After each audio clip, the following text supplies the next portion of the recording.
All right, Byron. Yes. Byron, where'd you grow up? Where are you from originally?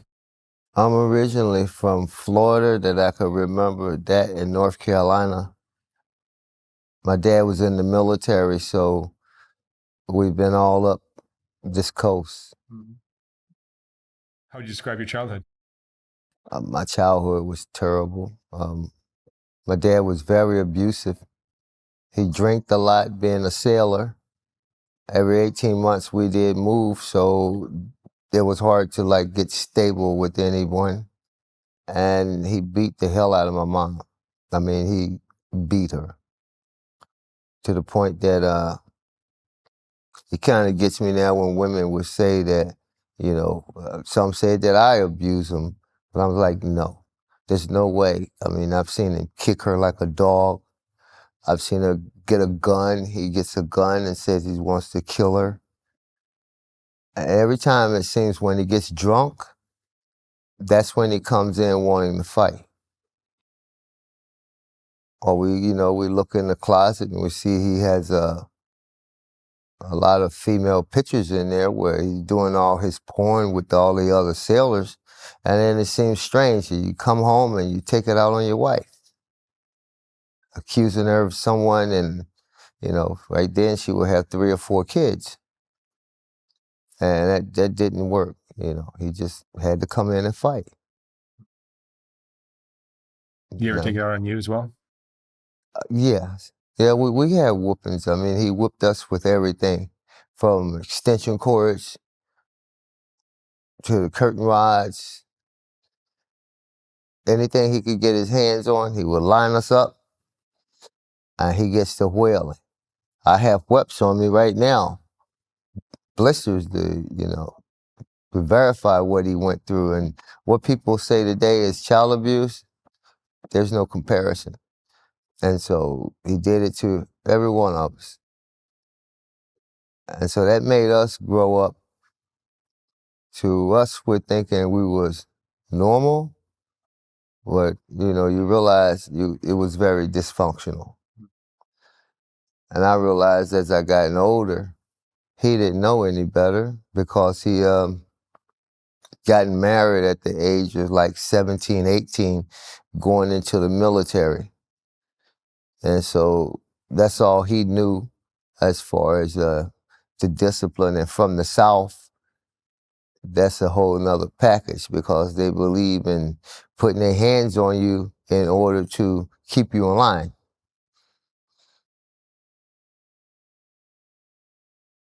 To make it through high school? Yes, I dropped out at the 10th grade because all of the moving around, I really didn't get a hold of the schoolwork because, Do you have jobs in your life?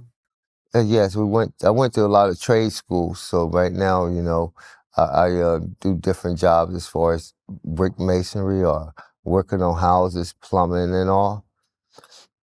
But that was part of the thing that it got me as far as getting the education, is because of the abuse. I could not concentrate because, you wonder if your mom is dead, what are you going to go through when you get home? And so I failed the 7th grade. And when I did that, I had to do a repeat, and I tried to get everything there. So I ended up dropping out at 10th grade and getting a GED and graduating at 18, around the same age. And I had taken up trade school courses, plumbing, woodworking, electric, stuff like that, because he always told me I wasn't going to be shit anyway. And so that didn't really help. But in the long run, it made me more determined to show him that I wasn't going to be like that. He criticized all of us. And to my brother now, the oldest one, he's been married 4 or 5 times, and he still can't hold down a relationship. And the one under me, they both picked up the abuse. To me, I feel if you got to beat them, you don't need them. Because I don't really have time to be having a feeling that you'll go through with that. So I just with me, I've been in a car accident. So what I do now, I work on cars as much as I can, do what light work I can, and then I deal with houses and, try to make a couple of dollars here and there. How old are you? I'm 61 now. 61. Yeah. You've been married? Yes, I got married at 18, and I was married for 13 years. And being that I was young at that, my wife was 17 years older than I was. So I ended up getting into, mainly to me now, it was an abusive relationship as far as that. And a lot of manipulation because, you're 18, you sight into you getting married, you giving your all, working 2 jobs and you're trying to be successful. And a lot of the things, started not working as well because it's hard to make ends meet when you're the only one working and being the sole support of everything. Well, I thank God I didn't have any kids at that time. Do you have kids now? Yes, I have a daughter at this point, and she loves me very much. She's 24, and is pregnant finally. Mm. I'm glad she didn't do that, as I was constantly behind her not doing that at a young age, because getting an education is always the first, because you're going to be out of work. And dealing with the people in your life, if they walk out, like I had to go through the things with my first wife, you're going to have to do the struggling to get back up. Because at that point, I had a couple of vehicles, and I was just more or less on the, materialistic thing. And being on the materialistic aspect, you get to not looking at life for what it really fully has to offer. Is the lure of getting rich strong with you? Yes, having money was the utmost thing. It's just very important because in trying to raise a family and trying to take care of yourself, as well as trying to take care of my mom. I wanted to make sure that she didn't go through the same crap that she did when I was a child. I made sure before she had passed, I sent her on vacations to the Bahamas every year, paid her gas bill, made sure her tank was filled up so she didn't have to trying to go through in the wintertime in North Carolina. They had the gas tanks there, so I want to make sure that she was comfortable because someone had frozen to death when we was a child, and I didn't want that to happen. And my dad had passed. And by that time, I had went through a 13-year marriage and went through that disappointment. Would you describe the way you grew up as living in poverty? Definitely. Yeah, we never really had what the other kids had. We stole bikes when they was rich enough to leave them outside on their lawn. And we seen it, we'll take it and try to paint it up or whatever. Like, they're not going to notice their bike again. Your brain is not so developed. Did growing up poorer than your friends make you feel inadequate? Yes. Most definitely you feel inadequate because you can't have what they have. Well, I come from a big family. My mom had 6 boys and 2 girls.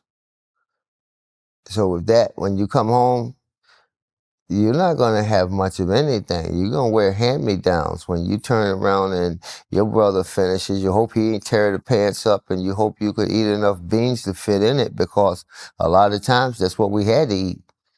You get a pot of beans, and the beans will last us a week. Mm. And that's what we had to go to get through the month, because we have beans in this, and beans in that, and this and that. The beans was the main filler. That and some cornbread. And so we would go see commercials in the stores, and go in the stores, and we would just start stealing. And that's how we started getting what some of the other people had. And that just led me into a worse life as I went into my teenagehood. When did gambling start for you? The gambling started right when I was married. I started getting around there and started wanting more and more. And I didn't let her know, because I didn't want her to,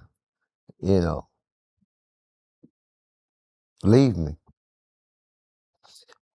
So what I would do is just come with these excuses to why I'm over here, why I'm over there, where I'm going with my friends, or, start playing pool and you're broke. So you start like, I'll bet you this, I'll bet you that. You don't have a dime in your pocket. But if you get lucky and then you win, now you have something. So it's like, whew, I won. I got this. Thank you, Lord. And you take that and you move to the next one. And the next thing you know, it's a great feeling. It's a high. It's like one of the best highs I've had. It's way better than alcohol. You're sitting up here broke, and then you could give someone this, or I could get my mom this. I could do it here, take this and go get me this or that. And the price of things is so high. And then working, it takes so long sometimes to get the money. But gambling, you can get that in just say a couple of hours, half an hour, 15 minutes at times. What's the most you've ever won? Well, the Gambling. most is 10,000 when you have people working with you. Like, you're going to bet, because when you're placing bets, you got to make sure that you can cover it. So when you're doing that and you're winning and they keep pushing you up, I'll say 10,000.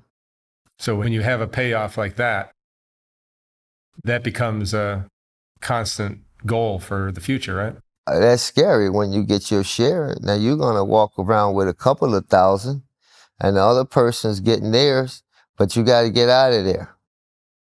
No, but every time you win, you think you're going to do that again tomorrow. Oh, most definitely. Most definitely. But When you you go to sleep, that's all you dream. It's a good feeling. Especially if you go in there, you're at Atlantic City, they're going to comp you a room. Now all of a sudden you get food.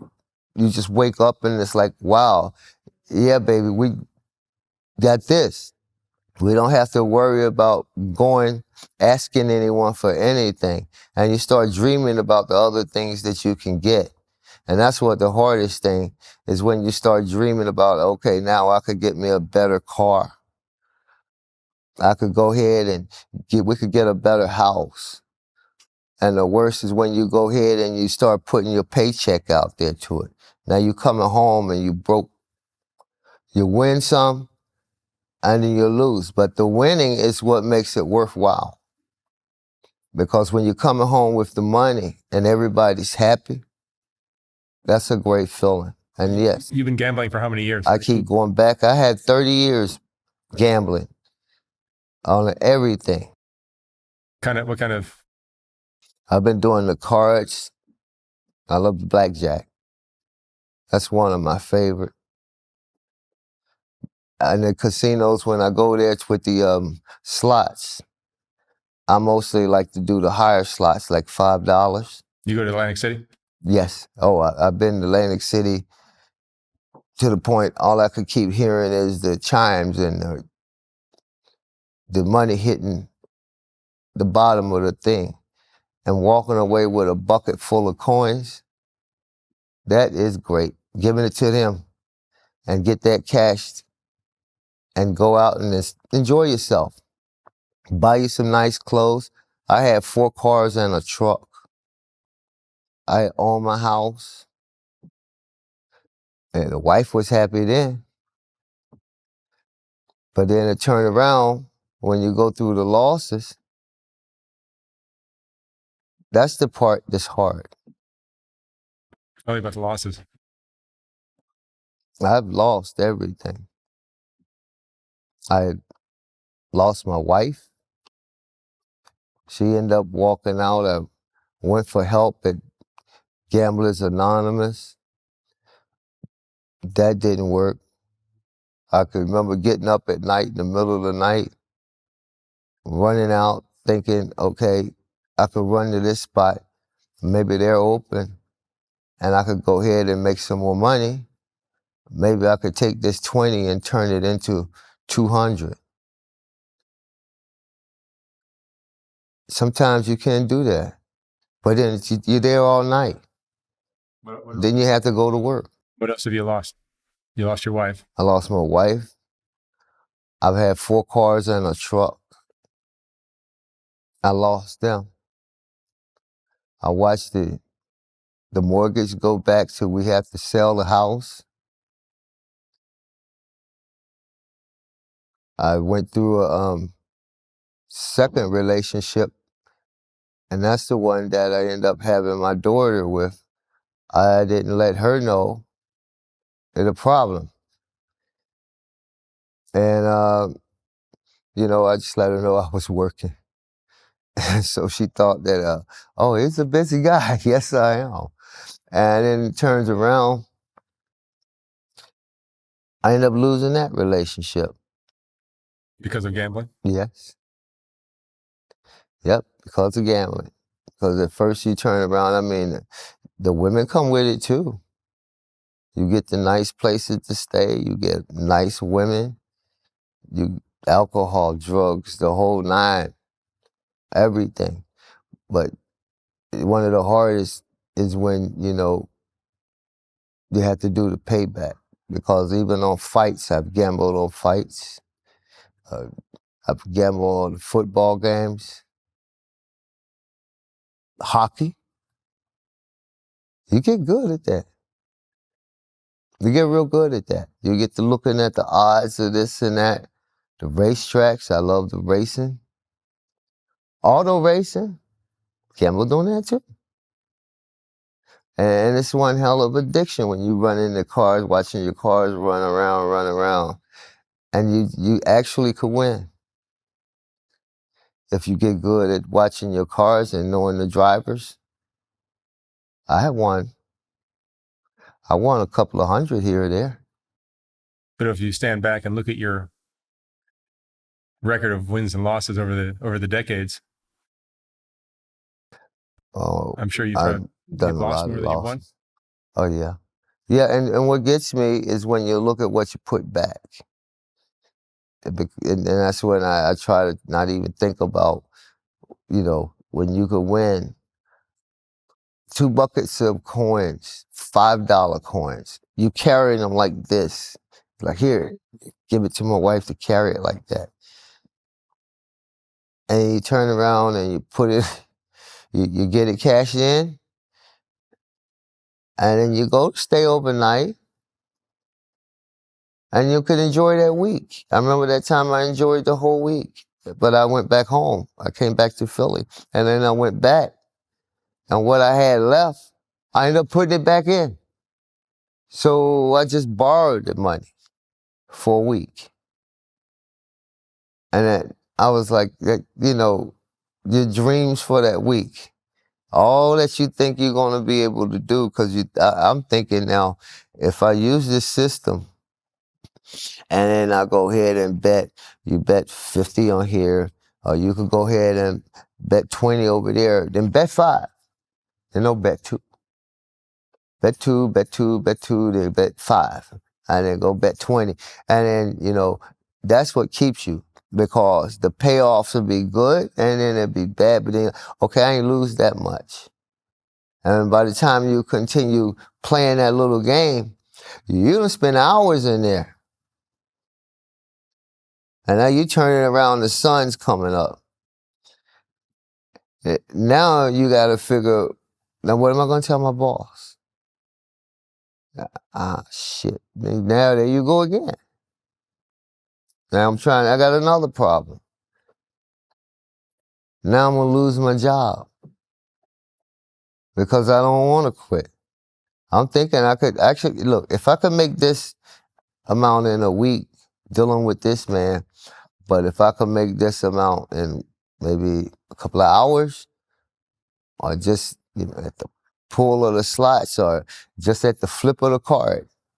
If that card flips and it's mine, a three of a kind, all right. I could win. I don't have to worry. I could take the year off if I act right. I could go take a vacation. But I tried to budget it, like I said, to help my mom as well. So I won enough to cover some ends. But then by the time I look at the whole aspect of it, I end up spending more out. Because now what I done accumulated, I'm ending up losing. Because now I had to pawn stuff. Go to the pawn shop, and one of the saddest parts was telling my wife I needed to pawn her ring. And that wasn't good. That wasn't good at all. That's a hard conversation to have. I didn't even want to face her with it. Then you got to feel like a heel. I feel worse than dirt.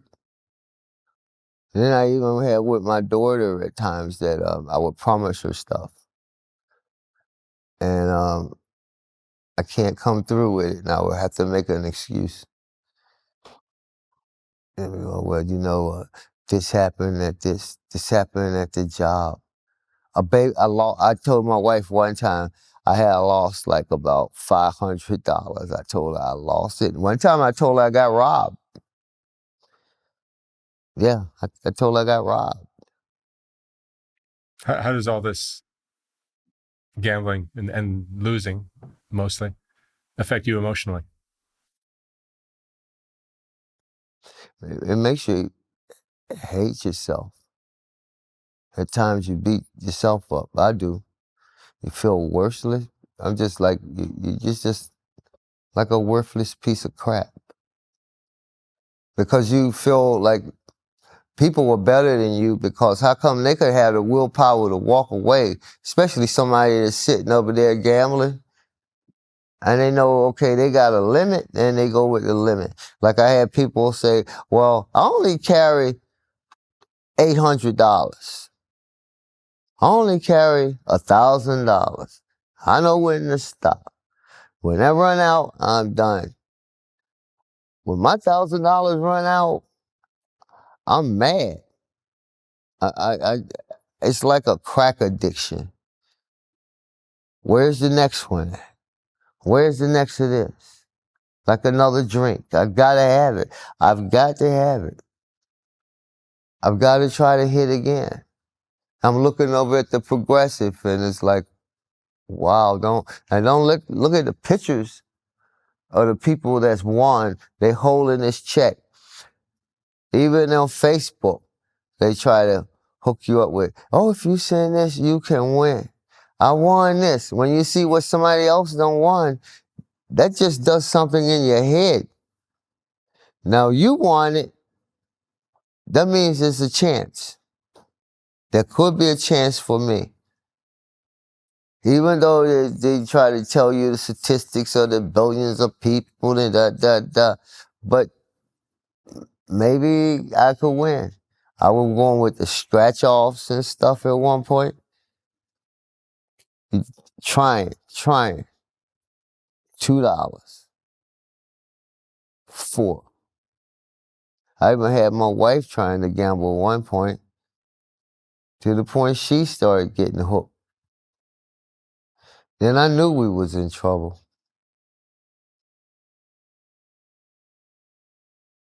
Because you could tell then that it makes you feel like, well, it's not that bad. But really inside, you know something's wrong. You just can't quit. You just want to gamble on anything that's going to pull you some money. And that's the way I am. I just want something that's going to take me from A to C. You think it's the poverty that you endured as a child that you're trying to fix quickly? Yeah, most definitely. That is the problem. I'm tired of being down where you got to ask somebody for this. It would cure your self-esteem issues. Yes, I've been stealing just to pay off some gambling debt. I end up going to prison, getting caught stealing to pay off a gambling debt. And so I'm sitting up in here looking at my life going, this is crazy. This is how bad I am, that I'm in prison so they don't kill me out there. Are you still gambling today? Yes. Yes, I do. I try not to gamble as much. I don't gamble as much as I used to because I done lost everything. Yeah. I don't have nothing to gamble. Gamblers Anonymous? I tried. I had went there. And I made it for about, I would say, 30 days. And then you listen to the stories too, again, and a lot of them you could reflect and say, I was there, I could relate. I know what it's like. Have your woman think you cheating. They swear you cheating. I took a car at a car that they had liked. So what I would do is I would rent the car out for money to gamble. I figured if, all right, well, here, you take my car and you give me $30 for 8 hours. You bring my car back, or it's going to cost you this amount. Yeah. And one time I had a girlfriend, and after I was mad about with women after I got separated after the 13 years, I figured that I lost everything and what the hell I had to offer. So I got her to turn tricks so I could take money and gamble. And that's how that one went. Come home there and help get her some clients, and the men liked her, get her dressed like this, and go under the L and bring back somebody and pay somebody to pay a certain amount at the door. Go ahead and turn the tricks and give me my money so I could go ahead and go out there and gamble. And I look at it now, and I could kick myself in the butt because I had a daughter. So once I had a daughter, I started looking at it different. And that's what helped me slow down a lot, is having my daughter and trying to do the right thing and guiding her as far as, looking up to a man. And so then she looks up that as me as being a man daddy, I'm trying to show her the kind of man that she should be. So I let her know my mistakes. I let her know my weaknesses. And I let her know I'm sorry. And certain things I just can't help. I tried to rehab. She don't like, me gambling. She told me that. She told me how dangerous it is. It's bad. If you had your life to live all over again, what would you have done differently? What regrets do you have? I would fight not to be drinking. I would definitely fight not to gamble. I wouldn't want to do that. And I would want to save money. I wish I was more of a saver and more focused on the directions in life in which that I should be. Because I turned around and let a lot of things materialistically throw me off course. And that's what really a lot of it is, that and companionship. Dealing with wanting a female, a lot of times you go through sacrificing a lot of your own character. And that's a lot of the things that I still struggle with now. Because that's one of the main things that deal with having you get angry at a relationship. Then there I go again. I'm going back out there, sitting here gambling, beating myself up, and chasing women. And going drinking beer and stuff. Back to the same old thing, just out of anger. And that's one of the problems I really have, is getting angry, directing it.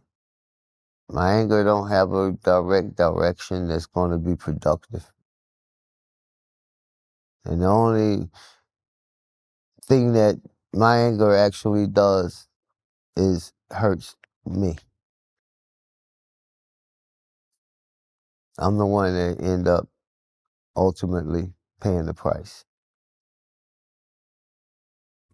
All right, Byron, thank you so much for sharing your story. Thank you very much for taking the time to listen. I wish you the best of luck, but not at the casino. Thank you. Thank you. Stay away from the tables.